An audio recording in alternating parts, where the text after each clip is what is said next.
Up next on Inside the SCCA, my favorite things of 2023.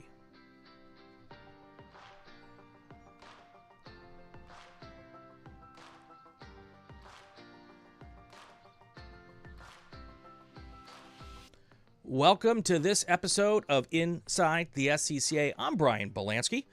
Welcome to the show. Today, a little bit different than we normally do. This is my end of the year, my favorite things of 2023. There's going to be some car stuff. There's going to be an event that we're going to talk about. There's going to be some toolbox stuff, some tool time. Those of you who know me know I'm kind of a tool head. So I've got a couple of things there. And a couple of documentaries, some stuff for travel. So cut some cool things that I have found over the course of 2023. We're going to do all of that stuff as well. Other than our first cool thing, my favorite thing of 2023, I'm not sponsored by any of the folks who I'm going to talk about here tonight. I may end up with promo codes after the fact. I usually reach out to folks and say, hey, I've featured you on my favorite things. Do you want to offer my viewers a promo code? Some people do, some people don't. So so that's how I do this. But and all of the things you're going to see tonight, except for the first, I've spent my own money on and I actually use. So that's how this system works. So let's get right to it. The first thing I have is a partner of ours, and I wouldn't have them as a partner if I didn't believe in their product. And joining me right now on the show is none other than Angus Mackenzie from Travinci Systems is the name of the company, Angus. But the parts and the pieces are basically RaceKeeper. That's the product line, right? Oh, let me put. There we go. Microphone's up. Now you're on. Yeah. Excellent. Yeah, the brand that we use for motorsport is RaceKeeper. Sure. RaceKeeper's been around for a long time. Parent company is Travinci. We've got a few different brands in different markets, but RaceKeeper is what we've been selling under for years since I came to the US in 2005, which seems like a very long time ago now. Doesn't it though? Yeah, So tell me how you got involved with this RaceKeeper thing. How this all come together? What was I doing? I was in a little old UK. I was working for Pi Research in UK. I was running all their Club Motorsport product line, doing kind of road mapping with Pi Research. You may know Pi Research. They make data loggers for kind of pro level, club level, all over the world. So I was looking after that kind of stuff, and somebody said to me, hey, she did a great job for you over in the States. So I ignored it for a while, and eventually thought, wonder what that was. And 18 years later, I'm still here, running Travinci now. I didn't come over to run it. I came over to do some product development work. So we were looking at motorsport product for kind of driving experiences initially. Right. And then did well there. And a lot of people who were in driving experience markets were looking to use that same video system for their race car. So right. like, can you make this for a race car? And so we developed generation upon generation of RaceKeeper system through the years. And we're keep on going with things getting smaller and lighter and cheaper, right. strangely, over the years. So we've fine-tuned kind of what everybody needs. We've always been super focused on a club racer. Fundamentally, is racing his car. He isn't with a pro team, so he hasn't got a data engineer. He hasn't got a bunch of people running around showing him squiggly lines on a computer. So I was always driven to make sure that our software and our hardware and our systems were all something that a racer could use himself. Sure.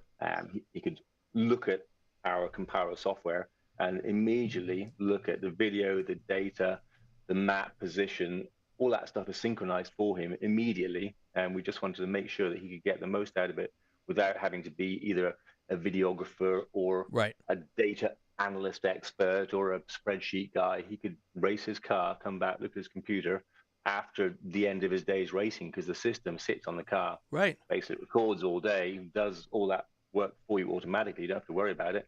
Then at the end of the day, Saturday night, plug your SD card into your PC, start analyzing. Right. Look at your laps, easily compare your video against your mate who you're driving with, your teammate, and make the most out of your driving. Learn how to go faster, fundamentally. So, what was the first product a racing camera, or was it for a different sector? It was for driving experiences. So we Okay. started, a lot of our customers were in Charlotte. So we did a lot of the NASCAR driving experiences down in Charlotte and then across the country with various other driving experiences. And those systems were very chunky. They were the size of a small car. And power-wise, they were very hungry. Right. Yeah, so we shrank them down. The size of our little RoadKeeper. Yep. I've got one right here. Yeah, excellent. You've got yours. I've got mine. Let's compare. I know. Yeah, mine's bigger than yours. No, look what we've got here. Oh, wow. This is a RoadKeeper underneath here, but we've got a current customer who's looking at mounting these little guys on motorbikes. Oh, okay. So what we're looking at, I'm not sure whether you can see that. I can. Under there. Yeah, let me put you up. I'm going to put your camera up full here for a second. Okay. And so I'll hold that there. We'll see it this better. This is the RoadKeeper. Okay. We've stuck a particular mount on here, which is from Quad Lock.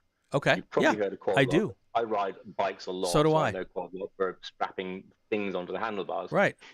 So we're going to strap a RoadKeeper onto the handlebar of a motorbike using the Quad Lock. So this is the bit on the RoadKeeper. Right. And this piece is it goes on the handlebar. Sure. Yep. This is effectively the plate. Right. That sits on top of it. That sits on the handlebar. So this is now self-contained, locked onto the handlebar with a battery sitting on top. Little wire rounds. This is all self-contained. So this school, they've got 60 motorbikes that will come along to an event. Wow. They'll get their RoadKeepers all charged up, click them onto the handlebars, quad locked in place. Once it's powered up, it's recording automatically, gets all their video, their data. Okay. At the end of the day, snap it off, go charge it up. And the part on the top of the RoadKeeper that's connected to it, what's that part? It's the battery. It's the battery. A long time. Yeah. Okay. So it's snapped on using the same mount. So we've effectively got the RoadKeeper upside down. Oh, yeah. Screen's that side. This is the mount there. Cool. So this just locks on. Little short cable. It just makes a standalone unit. And I've actually been thrashing around Leesburg on my mountain bike trying to make this thing fall off. Right. I can't. I think the next thing I will fall off and die myself rather than this thing falling off. So I can highly recommend these things. Yeah. I've been wanting to try one of these for a while. Yeah, I've used the Quad Lock for years. Yeah. I've done a couple of triathlons. I don't call myself a triathlete, but I've done a few triathlons, and I use that on. And they have a car mount too. Actually, they have a suction mount, but the suction mount that you sell with it is really good. So if you're doing it, suction mount for the RoadKeeper, that one you don't need the Quad Lock to use this for your car. The one that comes with the RoadKeeper kit is fantastic. And I've known you guys. Bill Stevens is your sales guy, and Bill's the ultimate hustler. I love that man. What's your expression for Bill? He loves that. He uses your expression all the time now. Yeah. About what type of sales guy is he? He is the ultimate hustler. Yeah. Yeah. Perfect. Yeah. So anyway, so I knew Bill, and I started to go to Solo Nationals this year, and I put a GoPro on my car, and it overheated every time. It wouldn't last. I think it lasted through one run, and I needed it to last through 3 or 4 runs. And of course, I'm in Southern California, so in August, it's 100+ degrees out at the solo course here, and I was so frustrated with it. And Bill and I bitched about it on one of my shows, and of course, Bill watches, and he goes, "Oh, we'll take care of you." So he was nice enough to send me one of your units with a really cool on-off switch too, which I use for solo. Because I don't want it to run over and over and over while I'm sitting between runs.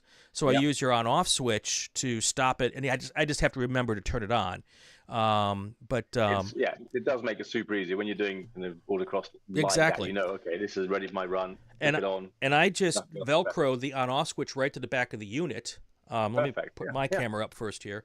I Velcro the on-off switch onto the back of the unit, and it's close enough where I can reach it without even unhooking my belts.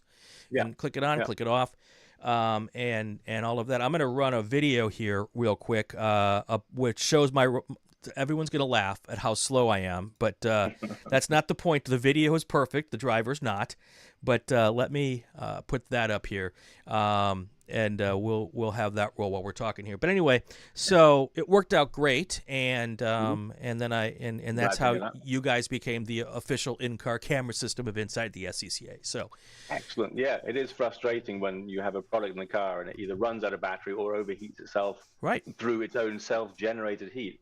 It's kind of ridiculous. This little guy, a sunny story about this thing.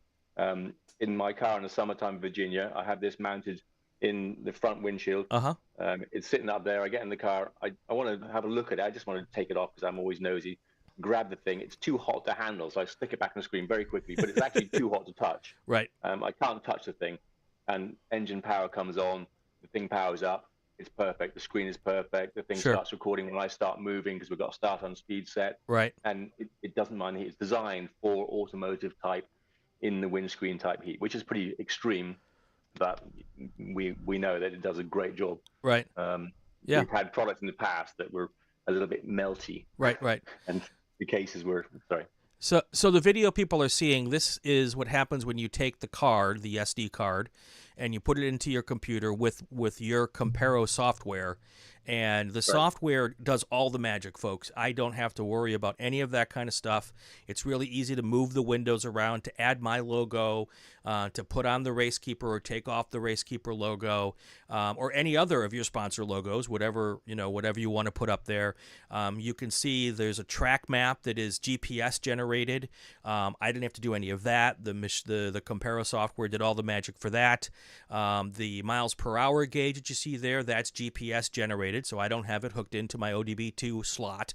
The software did all of the work, or the camera did all of that work for me. The second video camera, it's all one unit. So the in-car and the forward-facing is all one camera unit.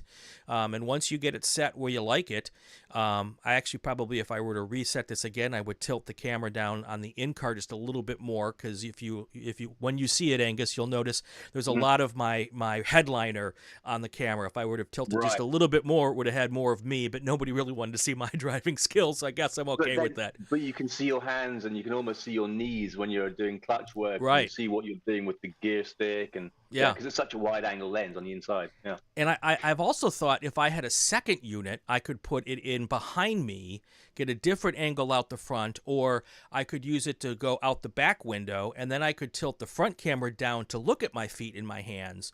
And then you could put all four of those together, not in the same software, right? I'd have to use two different... You can do exactly right. You can put two outings side by side, so you could effectively do export, a 4K export with all four of those cameras in there, all synchronized together, showing your hot lap in your favorite car. Right. And the software allows you to do all that stuff. It's super easy. As you mentioned, it synchronizes everything. Yep. People often ask about the track map. Oh, how do we load the map? You don't need to. As you mentioned, the GPS unit in any RaceKeeper system produces data that a compiler will use to create a track map. It doesn't just draw a big mush of lines. It knows, okay, here's a track, here's a start-finish line, because this is where you started. Right. You can move that start-finish line to exactly the right point. Right. And you can put your splits in there and do segment comparisons, all that kind of stuff. So super powerful, but super intuitive software to use. Yeah, it's super, super easy. I do video editing, so I have a little bit of talent on the techie side of the video stuff. But I was really very happy because I know a lot of people don't have that background. So, and it does not take a rocket scientist to run this software by any stretch of the imagination. So that was our plan. Well, you solved that perfectly. Excellent, thank you. And that. So before you've got some new products we want to talk about tonight. But before we do that, what's the price point on this? The price point for the RoadKeeper starts at $399. Okay. Comes with everything you need. Comes with the Comparo software, that video camera that's in your hand with two cameras, GPS all built in. Also comes with a mount. It's a flat mount that sticks onto the screen with 3M tape. You'll have a hard time ripping that off the screen. Right. And there's lots of options like kind of the suction cup, as you mentioned. Right. The power cable that comes with the standard kit is a SIG lighter connector. So you plug it into your SIG lighter in the car and plug it into the RoadKeeper. And then configure it for either totally manual, which nobody does, totally auto, so you can set a start speed. So when you leave the pit, you set the start speed for 20 miles an hour, for example. The system will automatically start recording at 20 miles an hour, record your track session, you come back into the pits again, your speed drops below 15 for a time kind of gap that you set up to 2 minutes, and then it will stop recording automatically. And you can carry on, look at the car, do your engineering work, talk to your team. You don't have to worry about the system. It will just sit there doing its thing and hold that video till you need it. And if you're doing an endurance-like type race where there's actual pit stops and you want to see the pit stops, you don't have to have it start and stop at 15 miles per hour. Right? You can set that. You don't have to. No, you can leave it completely auto, right. so that when it sees power, it will come on and start recording. As long as there's an SD card in there, it'll just start recording. Right. When power goes away, it will stop recording and close up that file neatly. There's a super cap inside the box, so when you do rip power off, if you happen to turn the car off or the connector is yanked out in an incident, then the system will always cleanly close down that video outing for you. We used this when we were using the Club Spec Mustang last week, and because I wasn't going to be the only person in the car, and I didn't want to, rely on people turning it on and off, I just ran the whole thing for the whole hour and 30-minute session or something, and there's plenty of space on the card for that.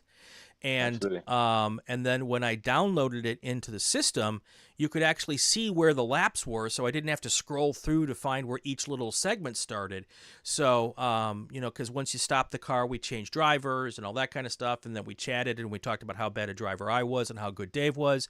And in all of that time, you could see that there were no laps being run.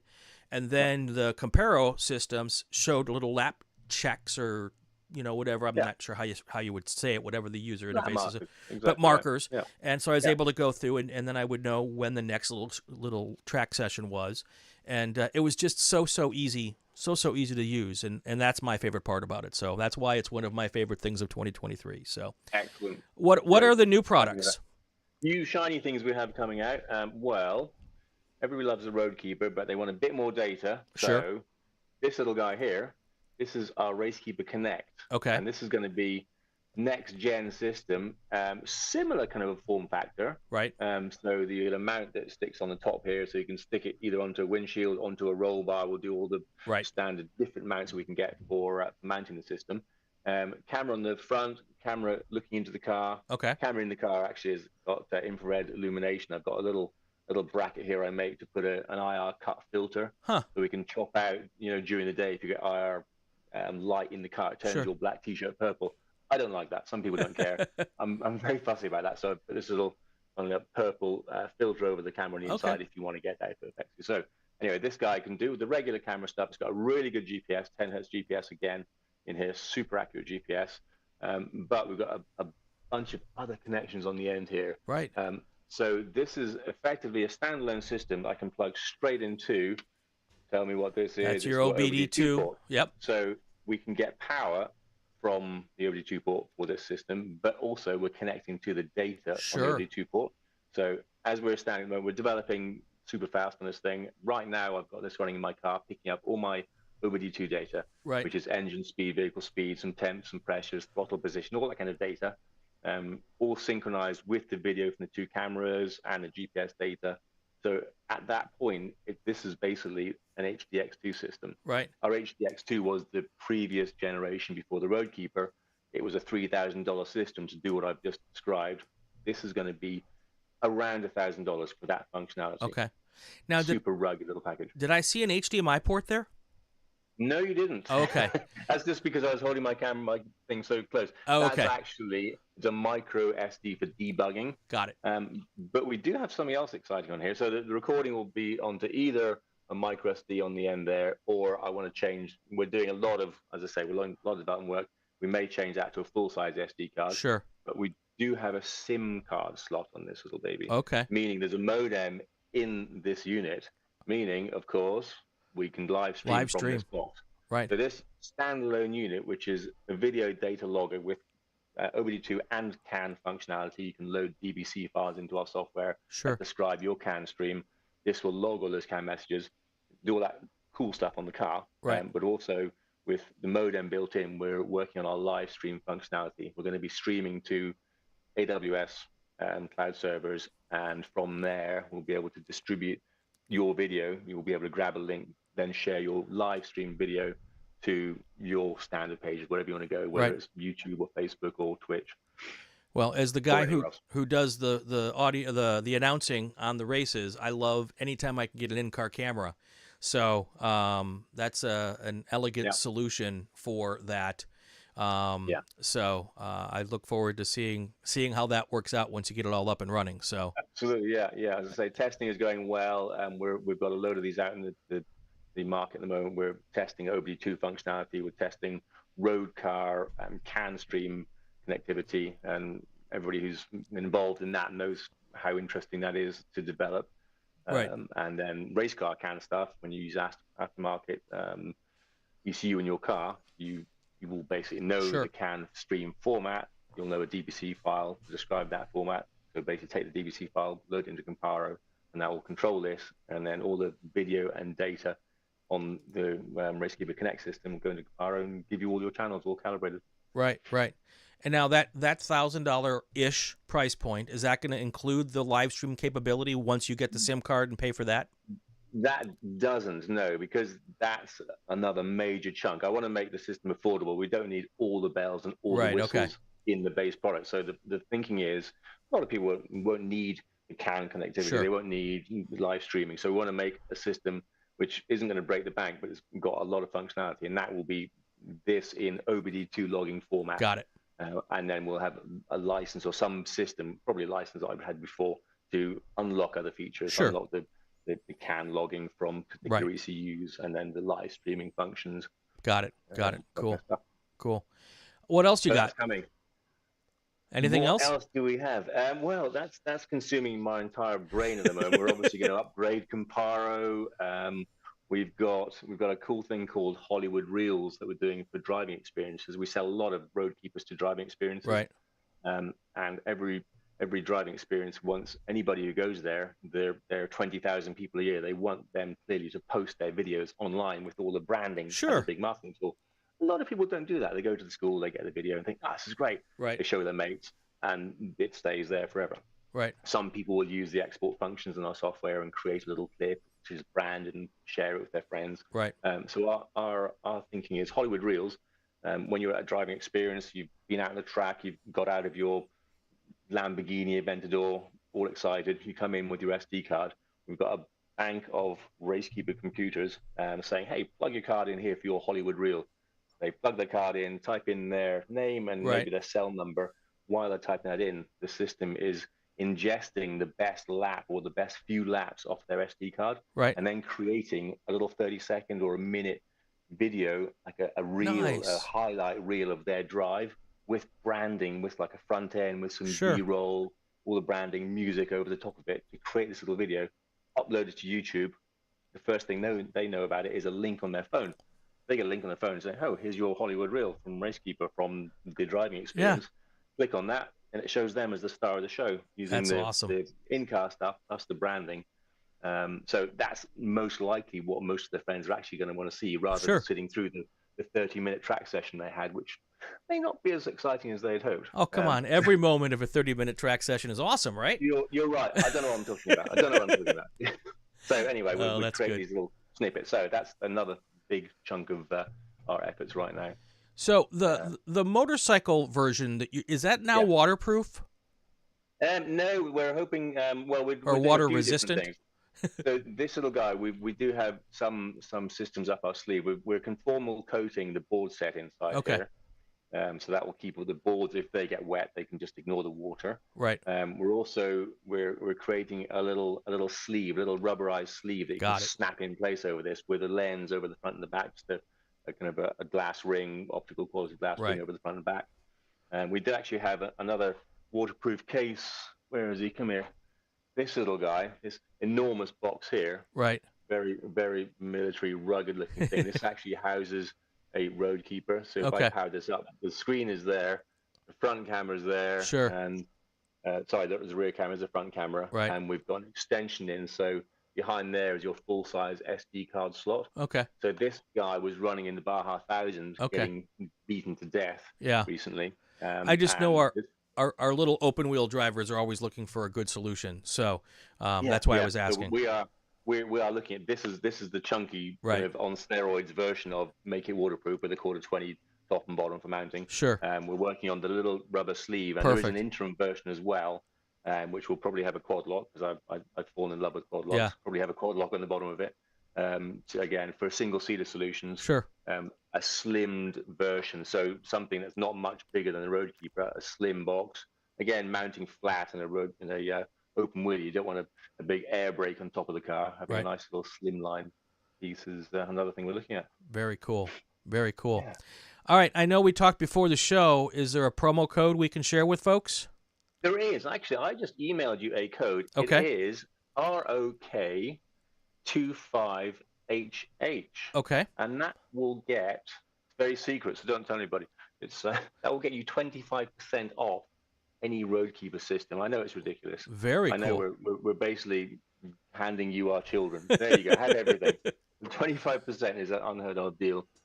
So yeah, that's current until the end of December. Okay. So you can go onto the RaceKeeper website and get yourself a RoadKeeper 25% off. And another thing, I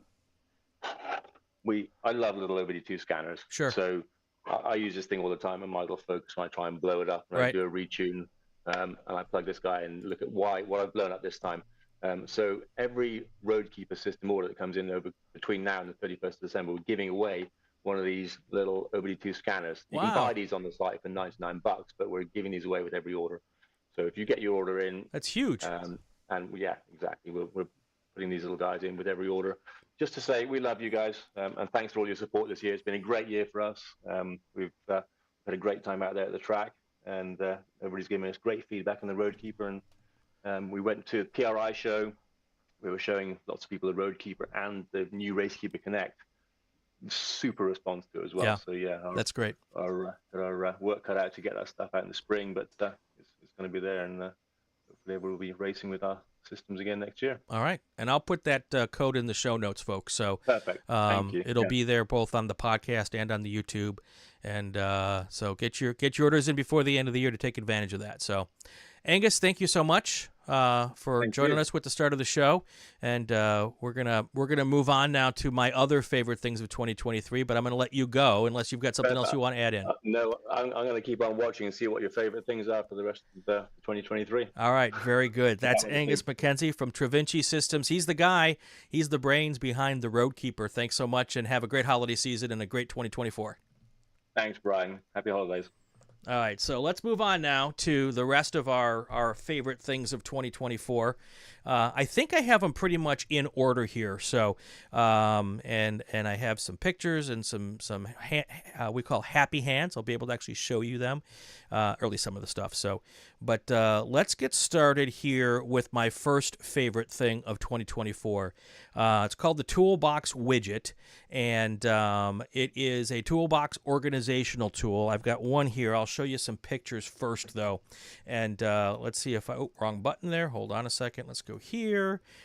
So basically, it is a plastic, a really tough and rugged plastic unit with some magnets on the bottom, and the magnets go into your toolbox. And when I went to Solo Nationals, I had to have a really compact tool supply because I was taking all of my TV stuff and my Solo Nationals toolkit to the Nationals, and so I ordered these, and I just fell in love with them. They work fantastic. They come apart as well, and so you can completely make a modular system and customize it for your toolbox. So when you actually pull them out here, the system comes. They come apart like this, so you can put as many together as you want, string them together, take them apart, and you end up being able to put a whole bunch more tools in your toolbox, and they don't rattle around, and it's just fantastic. So they have toolbox widgets for screwdrivers, they have toolbox widgets for wrenches, they also have a system for sockets, and lots of different ways to customize everything. So toolbox widgets, that was one of my finds of 2023, and I really enjoyed that. So we'll put that up there. Second up here is, now this was crazy. I found this on YouTube, and I thought they were nuts. Someone on YouTube had said that if you are wrenching on an Asian car, there is a specific type of spec for the Phillips screwdriver heads, and it's different from American Phillips screwdrivers. And I was like, these people are crazy. So, but I'm like, okay, I'll bite and I'll buy. There's a couple of companies that make them. The ones I use are Vessel. You can find them in lots of different places. I find them on Amazon. They're not cheap, but they're not terribly expensive. I think this one was less than $20. And this one in particular I get because it doubles up two things for me. On the back of the Hondas, when you want to do a brake drum change, to get the drum out, it's got those screws in the drum, and this can be used as an impact driver as well. And it fits in that special screw perfectly. These screwdrivers work both for the Japanese screws and for American Phillips screwdrivers. So it's a one-in-all solution as opposed to having American Phillips and the Asian Phillips screwdrivers. These work on both. So if you just want one set of screwdrivers that work on all Phillips heads, I go with the Vessel, and fantastic option here. And I thought it was all a bunch of hooey, and till I played around with it and realized that it really does make a bit of a difference here. So that is kind of the coolness of that thing there. So all right, so next up here, I'm going to talk about my last tool tip, and let me hold on a second. I didn't have this on me. So these are Bauer Hercules cordless system. This is from Harbor Freight, and I know a lot of us poo-poo the Harbor Freight stuff, but I will tell you that this Bauer, it's not Bauer, it's Hercules. I don't know why I put Bauer. They have two systems. If you go to Harbor Freight, they have the better, best, good, better, best. This is their best line. It's not Bauer, it's Hercules. Let me fix this so that it's proper on here. Stand by. See, all right, there we go. Hercules cordless from Harbor Freight. I bought the Impact, the half-inch Impact, and I wanted to test it. I know, people swear by Milwaukee and DeWalt and all of the contractor-grade tools. But for those of us in grassroots motorsports, we don't always need the most expensive tools. If you can get a lesser expensive tool that will get the job done and spend our money doing something else like tires or any other kind of stuff, I'm all for that. If you're running a full-on prep shop, maybe this isn't the best tool for you, but I got to tell you, I've run this thing through its paces. This is the Impact driver. I also have the half-inch Impact wrench, and it will spin off all of my lug nuts without any problems. Maybe not as fast as the Milwaukee, but it will absolutely come off, and I haven't been able to torque it down so much that I couldn't get it off. So it's really perfect for that kind of a situation. The Impact drivers work really, really well. I really like that. And I'm starting to get some of their other tools. I haven't used them, so I don't want to talk about them. But the driver and the Impact wrench, the half-inch Impact wrench, the 20-volt version is what I use. The plenty of power, good price point. The price point I believe is under $120 for the wrench, and they're always having specials where if you buy 2 batteries, you get a free tool, or if you buy a tool, you get a free battery, and all that kind of stuff. So check those out on HarborFreight.com. And again, bought that with my own money. They're not paying me to talk about it, and it's a decent solution for folks who are, grassroots motorsports people like us, club racers, solo nationals, solo people, that kind of thing. It's worked great for me, and I haven't had any problems. So, all right, a couple of other things here. Now let's move on to some viewing pleasure stuff, and I've enjoyed a couple of things this year that I would recommend to all of you.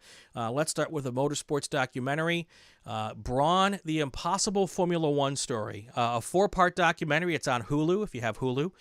If you don't, you might want to buy Hulu for a month and watch it, and then if you want to cancel it, that's fine. But I know a lot of folks out there have the Hulu, and but it's a 4-part documentary. It's hosted by, and I believe the executive producer is Keanu Reeves as well. Really, really well done. If you're a Formula One fan, it's going to bring back a whole bunch of memories from that crazy season that Brawn had back in 2008, and all of the soap opera behind the scenes that maybe we didn't really know about. It's really been fun. So So I'm not going to give anything away. I mean, obviously it's a historical doc, so we all know how it ended.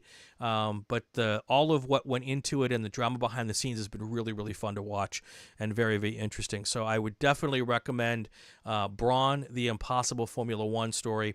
That is on Hulu, and check that out. So I'm also a voracious YouTube rabbit hole person. I could spend hours doing that. And one of my guilty pleasures, and I will tell you, a lot of it has to do with, I learned so much. If anybody is a fan of Mythbusters, and if you're not, you may want to go become a fan of Mythbusters. This is this is Adam Savage, who after Mythbusters went off and did some things, and now he has a YouTube channel called Adam Savage Tested. And it's a combination of just cool maker stuff. A lot of videos about him building different things, and not car related.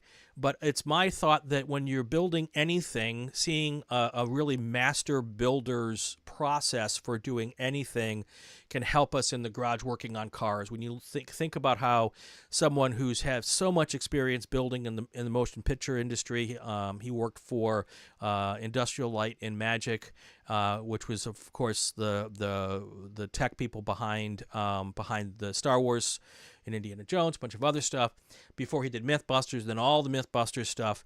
Adam Savage is really, really talented, and he's got this great way of being able to talk about all of that and how to make and how to get yourself started. So there's some beginner stuff, tons of tool things that he talks about, different types of tools, and and one of my other things came from him as well. We'll get to that in a minute. One of my other little favorite things of 2023 is something that he turned me on to, kind of something I'd already done, but it made a lot of sense when I heard him talk about it. So it's on YouTube. It's called Adam Savage Tested. There's a premium paid membership that gets you some extras, but you don't have to do any of that. He puts out at least one video a week, sometimes several videos a week. Some are straight up build videos where he's building something. Some are tool tips. Some are how to organize your shop. Some are very Hollywood related, talking about making props for the motion picture industry, and all of that kind of stuff. So, and there's also some cool behind the scenes of Mythbusters discussions about what it was like to work on Mythbusters back in the day. So enjoy that. And if you have a significant other who doesn't want you to go on YouTube rabbit holes, don't go there. Because it is really, really addictive. So that's one of my other great views of 2023. Adam Savage Tested. Okay, so some travel stuff. I've started last year traveling for as one of the announcers for the Super Tour races, and after doing a lot of travel back in the day for TV news when I was a field producer for CNN and for CBS, did a lot of travel back in the day.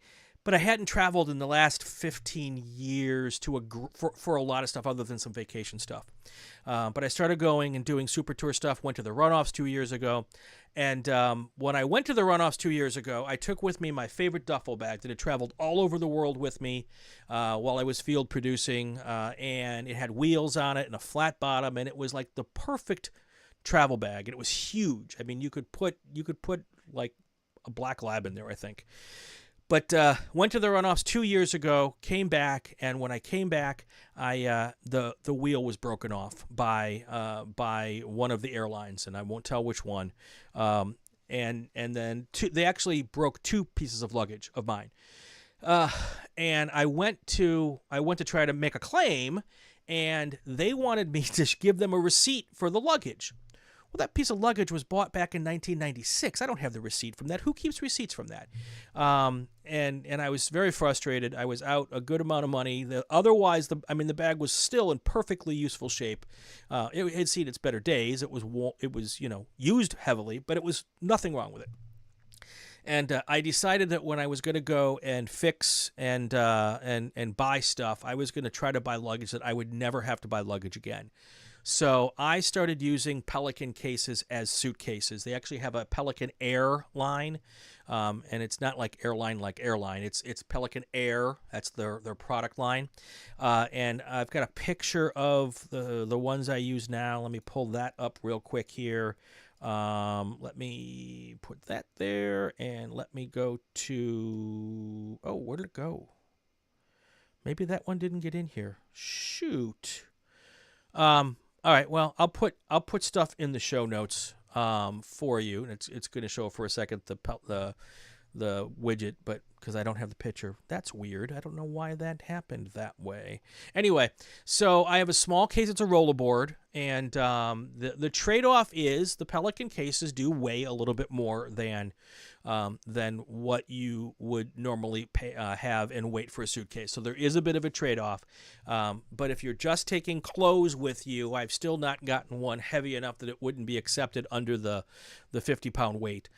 But they are darn near indestructible. I can't imagine how you would break one of these things. They're made to transport expensive equipment, and the only thing I would change with them is you could buy an aftermarket locking latch mechanism. Sometimes the latches either get popped by TSA or they just pop in the course of use, but they have a locking system with TSA legal locks, and I would switch out those on at least one of the locks on the case, one of the latches, maybe two, and that's the only upgrade I do to mine, because sometimes those locks pop. You can use TSA locks on the little hooks, but they're great. They fit in the overhead compartment. There's one that fits in the overhead compartment. I'll put the model number of that one in the show notes. And what I typically do is I'll roll it to the gate and try to gate check it, because usually they want to get as many of those overheads. I don't care of gate checking it once I get there. I'm just trying to avoid spending the money for the fee for the checked luggage, because I'm cheap.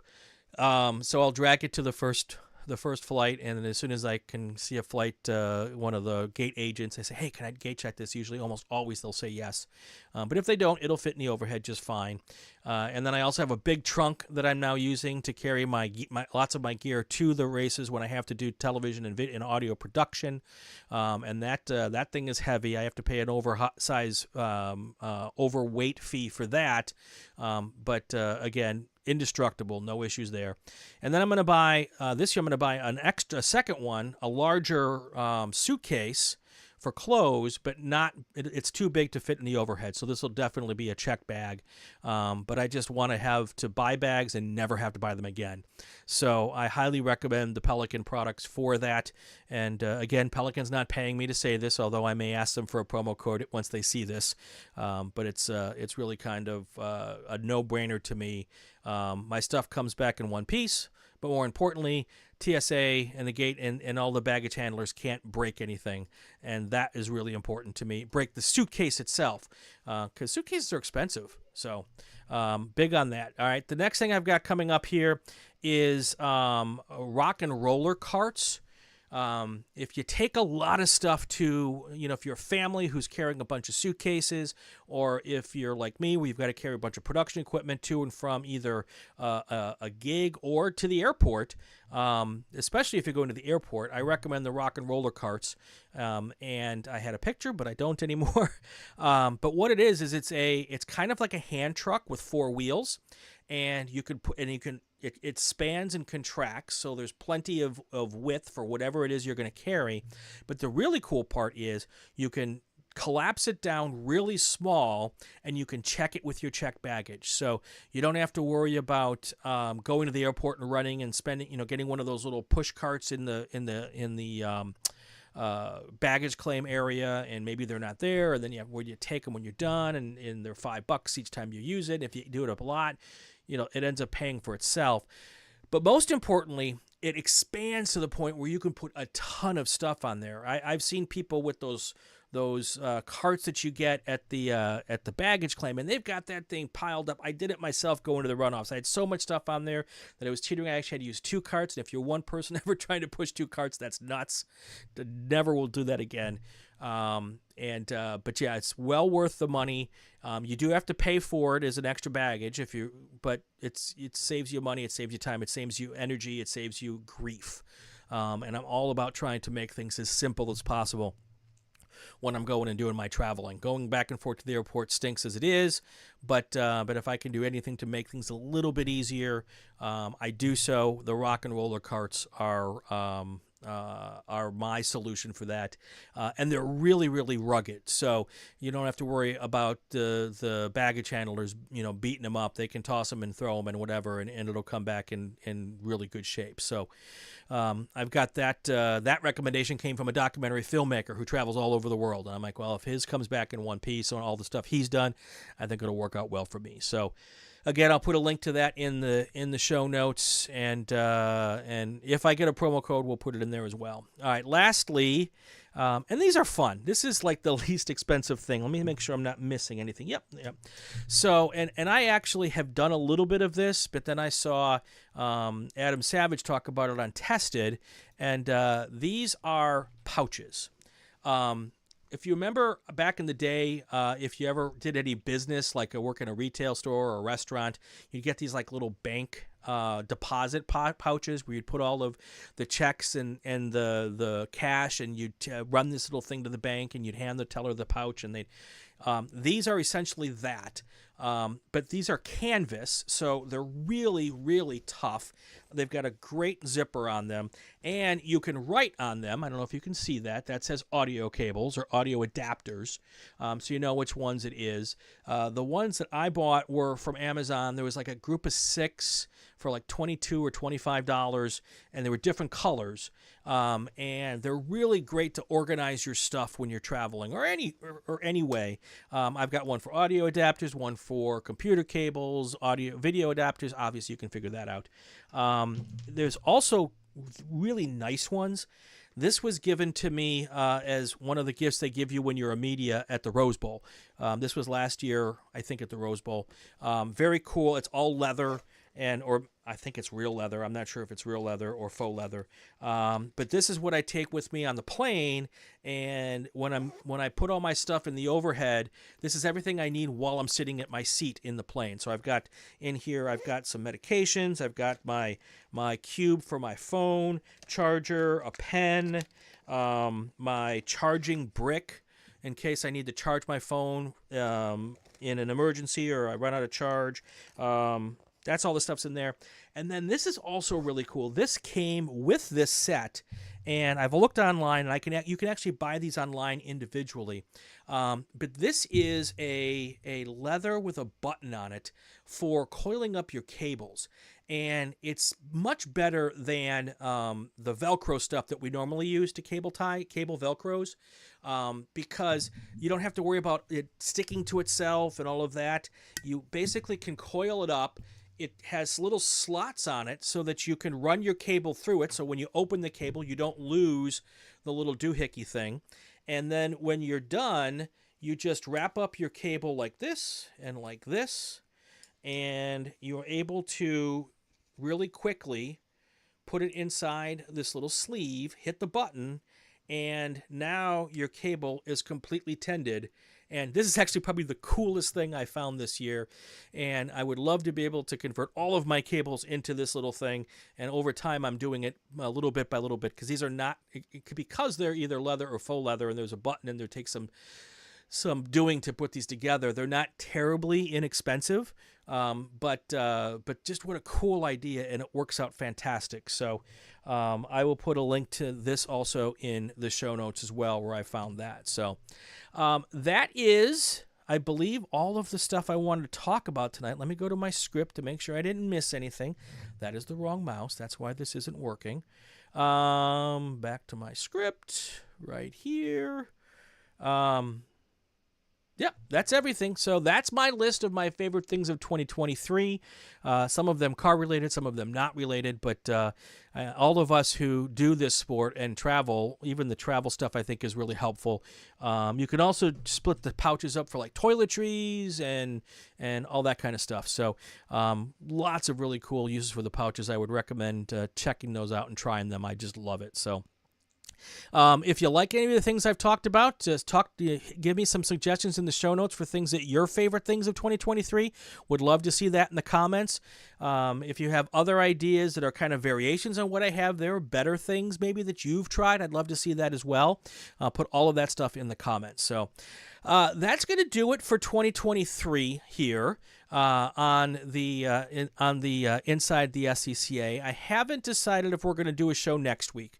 I try to bring a show every week to you. If we do it, it may not be live.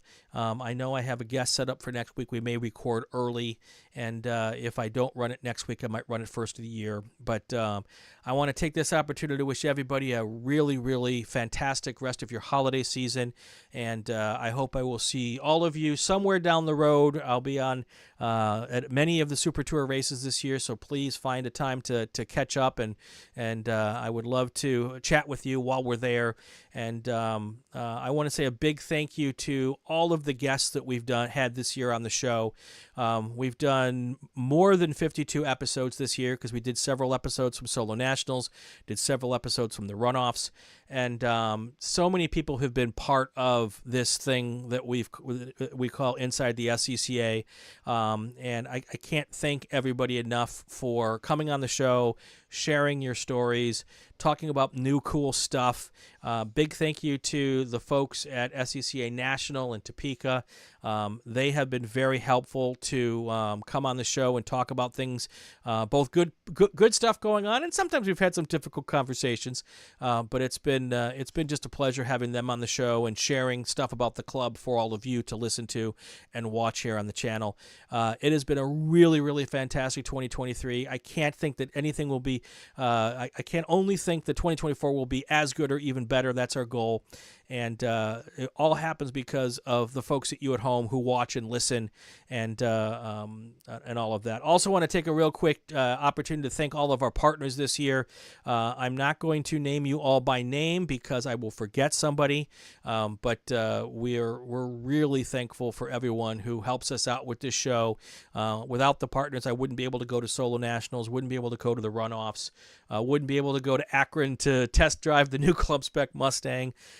It's with all of their help that makes that happen. So if you see one of our partners and you know who they are, thank them for helping us out because that means a lot to me.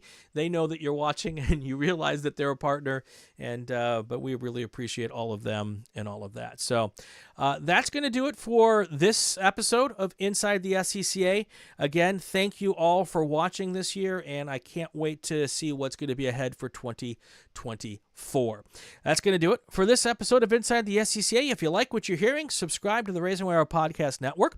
If you like what you're watching, subscribe to the Racing Network on YouTube. If you're watching right now, hit the like button, hit the subscribe button. Trying to get up above 500 subscribers as quickly as we can.